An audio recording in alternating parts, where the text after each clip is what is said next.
자, 여러분 안녕하세요. 오늘의 한자어 401번 컨텐츠입니다.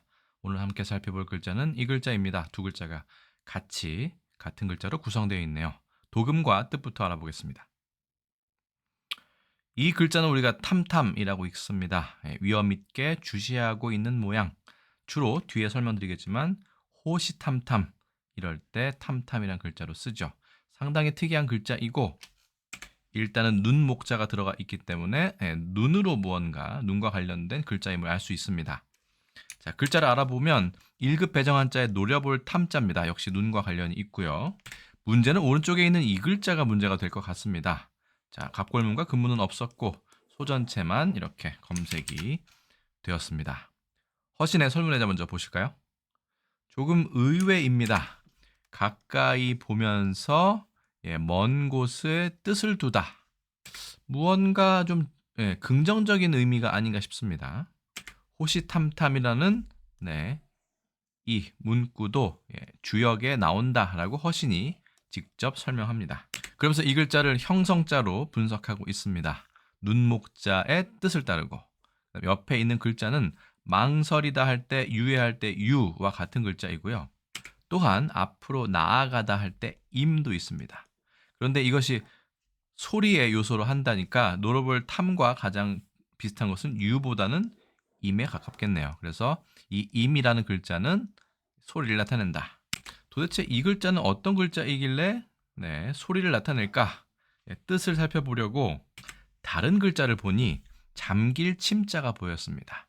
잠길 침자는 이렇게도 쓰는데요. 물 밑으로 이렇게 무겁게 가라앉는 것을 이야기합니다. 그래서 아래로 가라앉는다는 건 무겁게 똑바로 이렇게 내려간다는 뜻이기 때문에 어딘가를 집중해서 쭉 이어가다라고 볼 수도 있겠죠. 베개 치매 같은 경우에는 나무로 만든 것 중에 머리를 대면 잠에 쭉 빠져들게 만드는 그런 예전에는 목침이 많았으니까요. 그런 도구다라고 볼 수 있고요. 여기 보면 머리 늘어질 담이라는 것도 있습니다. 이것도 보시면 머리가 아래로 쭉 늘어지는 모양이다라는 것을 알 수 있죠. 게다가 뒤에 제가 말씀드릴 귀이자가 있는 이렇게 질길 탐의 경우 귀가 아래쪽으로 쭉 늘어져 있다. 그래서 귀를 한 곳으로 집중해서 기울이다. 그래서 질길 탐이 됩니다. 그럼 이 글자는 노려보다라는 뜻이 되려면 눈을 한 곳으로 쭉 모아서 쭉 계속 가라앉듯이 지속하면서 바라보다, 그러니까 노려볼 탐이 되는 것은 아닌가 싶습니다. 그래서 사실은 이 망설일 유, 나아갈 임자에 대한 해석이 가장 어려운 글자가 이 탐자다라고 볼 수 있겠습니다. 자, 질길 탐자 말씀드린 것처럼 귀가 아래쪽으로 쭉 늘어졌다, 혹은 눈을 똑같은 곳을 집중해서 보다처럼 집중해서 들으면서 관심을 보이다, 즐기다 해서 즐거울 낙자, 즐길 낙자와 같은 뜻을 가진다라고 설명합니다. 그래서 글자를 살펴보시면 두 글자 똑같으니까요. 1급의 노려볼 탐자이고 당연히 눈 목자가 부수가 됩니다. 써보겠습니다. 하나, 둘, 셋, 넷, 다섯, 여섯, 일곱, 여덟, 아홉 해서 9획이 됩니다.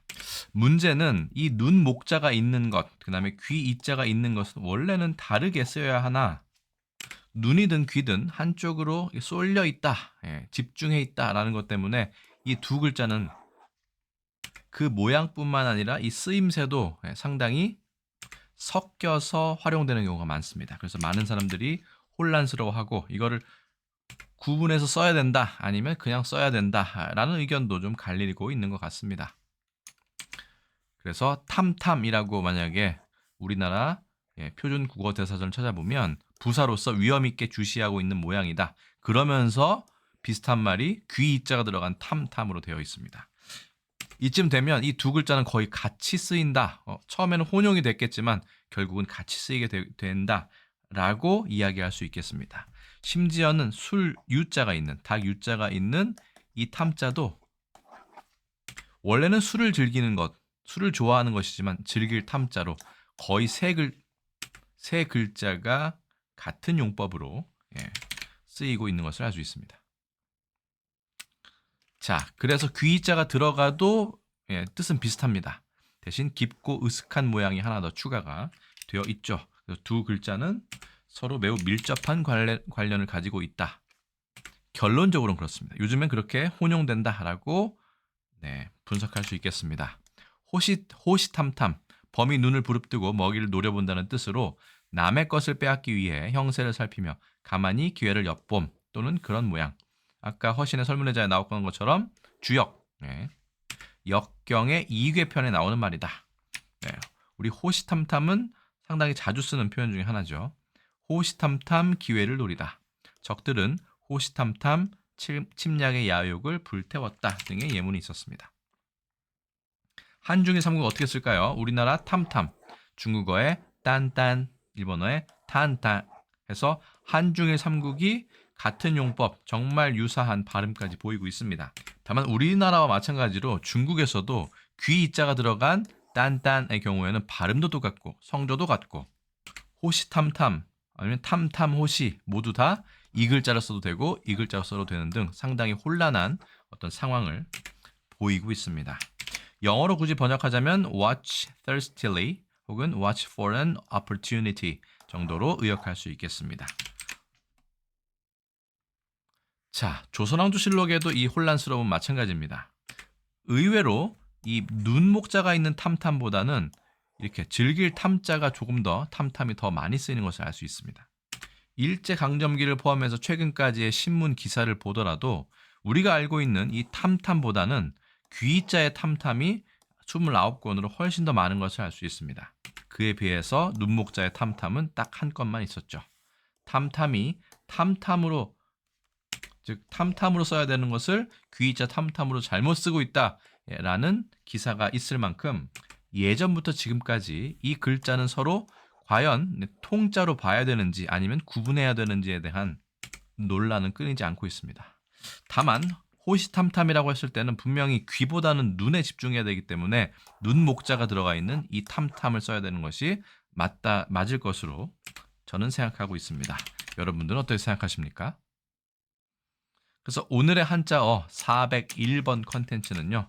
노려볼 탐자가 두 개 결합한 탐탐에 대해서 알아보았고 호랑이가 이렇게 먹이를 노려보듯이 보다 호시탐탐까지 알아보았습니다. 다만 이 귀 이자가 들어간 이 탐탐도 같은 의미로 사용되면서 두 글자가 상당히 혼용되는 양상을 보이고 있다라고 생각이 듭니다. 이는 우리나라뿐만 아니라 중국과 일본에서도 같이 혼용되고 있는 것으로 보입니다. 귀 이자가 들어간 즐길 탐자에 대해서는 다음 컨텐츠에서 한 번 더 자세하게 다루기로 하고요. 일단 오늘 제가 준비한 설명은 여기까지가 되겠습니다. 여러분들의 의견 자유롭게 댓글로 알려주시고 저는 또 다음에 다른 컨텐츠에서 다시 인사드리겠습니다. 여러분 안녕히 계세요.